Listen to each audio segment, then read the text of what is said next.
Ya, Bu Indah masih semangat ya. Ya, kita sudah memasuki BKSN yang keempat. Masih ingat nggak ya pertemuan yang pertama kita belajar tentang apa?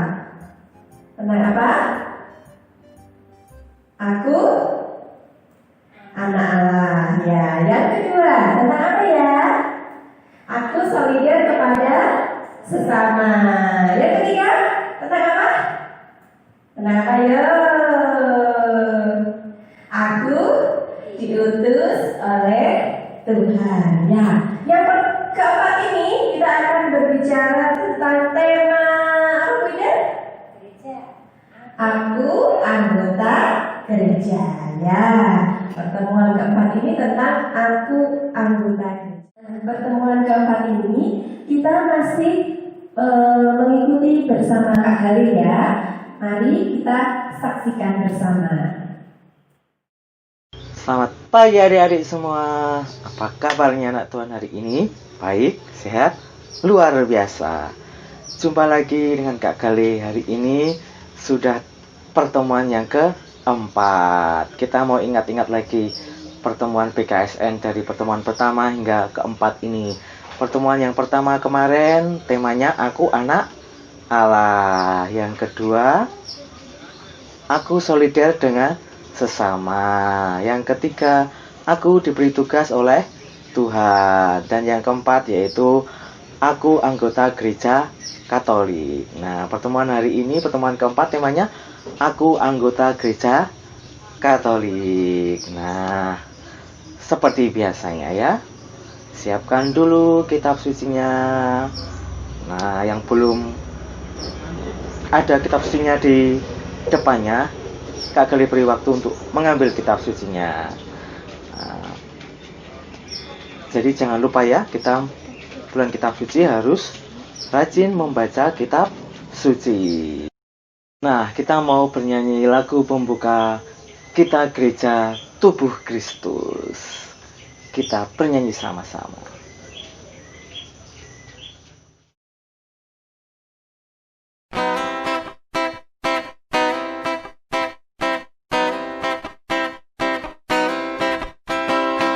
Bila kita saling berkumpul di dalam Tuhan, Kristus ada di tengah kita, kita jadi gereja. Kristus itu kepala kita, kita tubuhnya. Kita memang menjadi satu, meski macam ragam.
Tuhan Yesus, kami berterima kasih untuk berkat dan penyertaan-Mu bagi kami. Kami bersyukur karena kami telah dibaptis dan menjadi anggota gereja-Mu. Bantulah kami agar selalu setia dalam persekutuan gereja-Mu. Terpujilah nama-Mu kini dan sepanjang masa. Amin.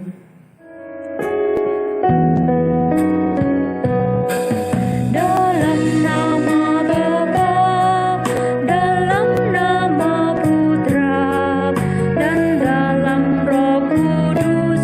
Amin, amin, amin. Sekarang kita buka Alkitabnya. Kita buka Kisah Para Rasul bab 2 ayat 37 sampai 47. Kisah Para Rasul bab 2 ayat 37 sampai 47. Nah, Kisah Para Rasul bab 2 ayat 37 sampai 47. Kalau sudah ketemu, kakak beri waktu untuk membacanya sendiri dulu. Yang belum bisa membaca, minta bantuan kakaknya, orang tuanya untuk membacanya. Nah, habis kita membaca, nanti kita lihat videonya supaya adik-adik nanti tahu videonya bercerita tentang apa. Yuk kita baca sama-sama kitab sucinya.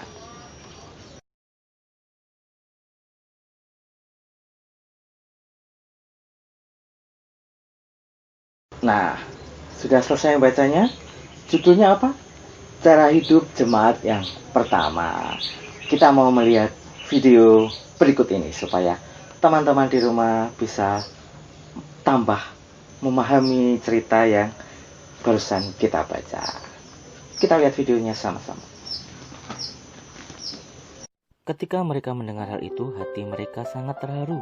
Lalu mereka bertanya kepada Petrus dan rasul-rasul yang lain, "Apakah yang harus kami perbuat, saudara-saudara?"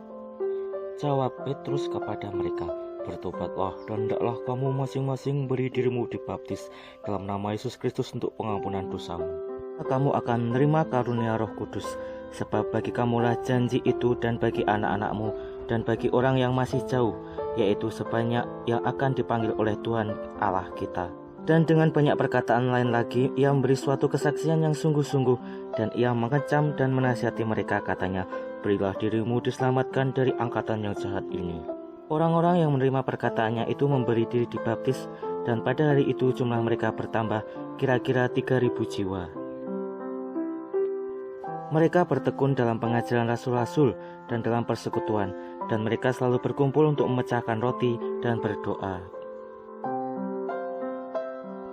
Maka ketakutanlah mereka semua, sedang rasul-rasul itu mengadakan banyak mukjizat dan tanda.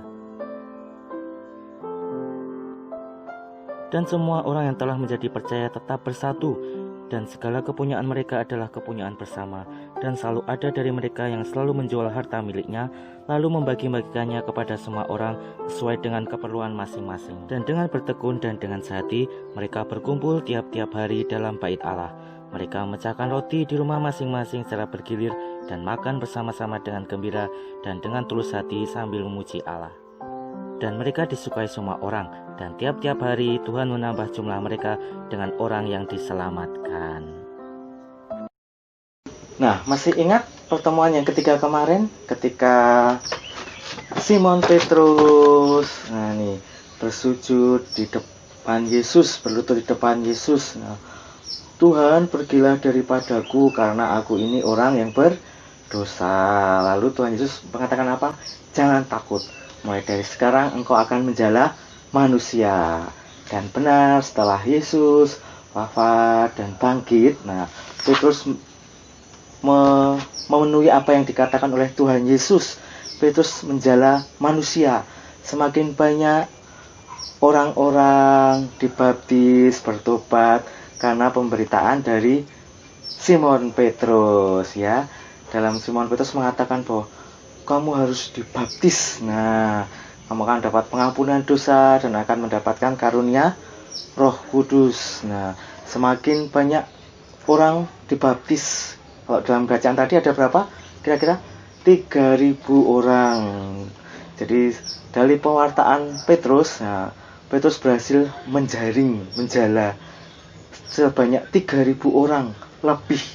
Nah, setelah orang-orang dibaptis, apa yang dilakukan? Mereka bertekun dalam pengajaran para rasul. Berkumpul, berdoa bersama di dalam bait Allah dan di dalam rumah mereka masing-masing. Kalau sekarang yaitu berkumpul di gereja untuk memecahkan roti, untuk mengikuti perayaan Ekaristi. Sampai sekarang tradisi dari para rasul sampai sekarang masih terus berlangsung ya, berkumpul di bait Allah untuk memecahkan roti. Nah, tidak hanya mereka bertekun dan berkumpul, mereka juga berbagi. Nah, berbagi dengan apa yang mereka punya. Kalau di dalam bacaan tadi mereka ada yang menjual hartanya lalu membagi-bagikannya kepada orang lain. Selain berkumpul, bertekun dalam doa, memecah-mecahkan roti, lalu mereka membagikan apa yang mereka punya, yaitu berderma. Jadi cara hidup mereka yang selalu sehati ternyata mengundang semakin banyak orang. Semakin banyak orang datang untuk mengikuti pengajaran para rasul. Jadi semangat jemaat pertama muncul dari pertama mereka mau dibaptis. Lalu mereka bertobat, menerima karunia Roh Kudus, mereka bertekun dalam pengajaran para rasul, mereka bertekun dalam doa, tiap hari di setiap rumah mereka bergantian bertekun dalam doa. Nah, ini cara hidup jemaat pertama ini bisa kita contoh teman-teman. Ketika kita di masa pandemi ini banyak sekali aktivitas yang terhenti. Jadi waktu bersama keluarga semakin banyak. Jadi gunakan waktu untuk bertekun dalam doa.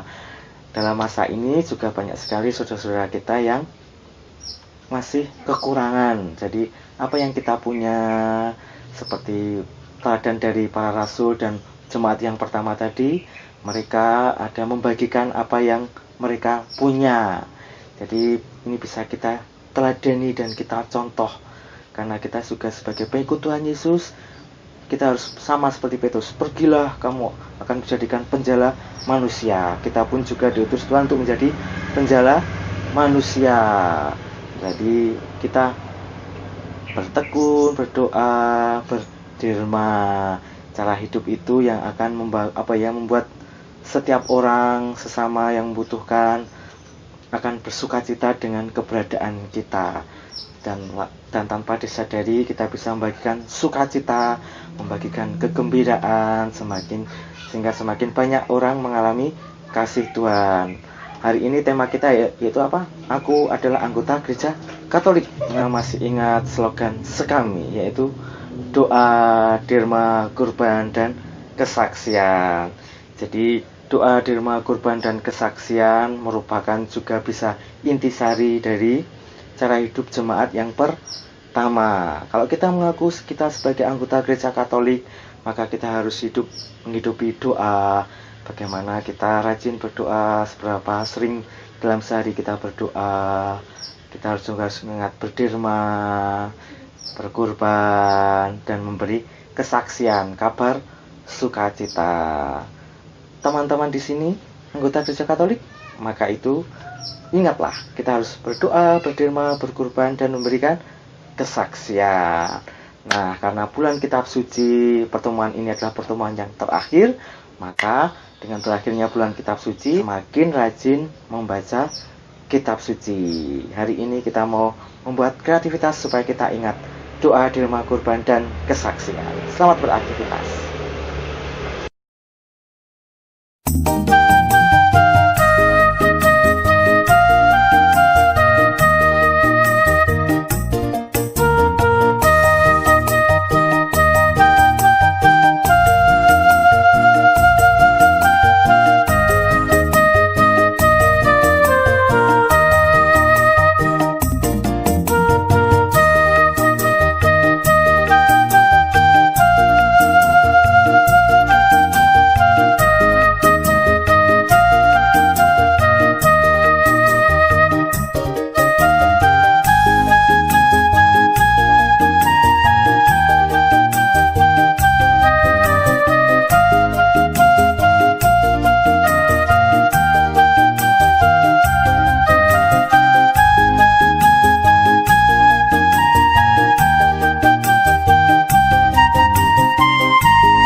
jadi anak Katolik.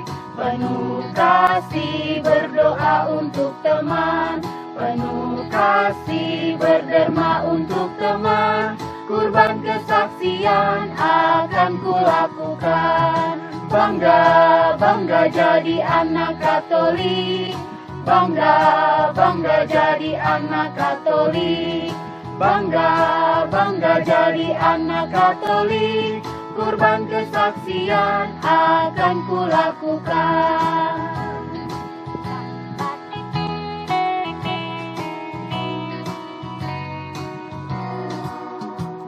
Aku bangga jadi anak Katolik. Penuh kasih berdoa untuk teman, penuh kasih berderma untuk teman. Kurban kesaksian akan kulakukan. Bangga, bangga jadi anak Katolik. Bangga, bangga jadi anak Katolik. Bangga, bangga jadi anak Katolik. Kurban kesaksian akan kulakukan.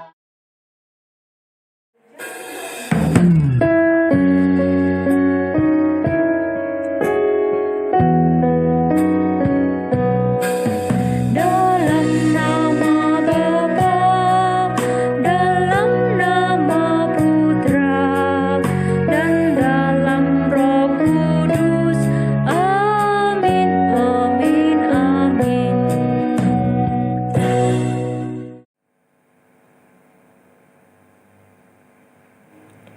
Ya Allah Bapa yang Maha Kuasa, terima kasih untuk penyertaan-Mu dalam pertemuan ini. Kuatkan hati kami, anak-anak-Mu di dalam gereja ini. Bantulah kami agar selalu setia dalam iman kepada Dikau melalui persatuan dan persekutuan dalam gereja. Demi Kristus Tuhan dan pengantara kami. Amin. Dalam nama Bapa, dalam nama Putra, dan dalam Roh Kudus. Amin, amin, amin.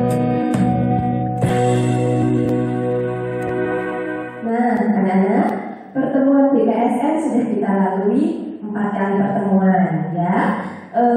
Terima kasih yang sudah mengikuti dengan baik dari pertama sampai yang terakhir, ya.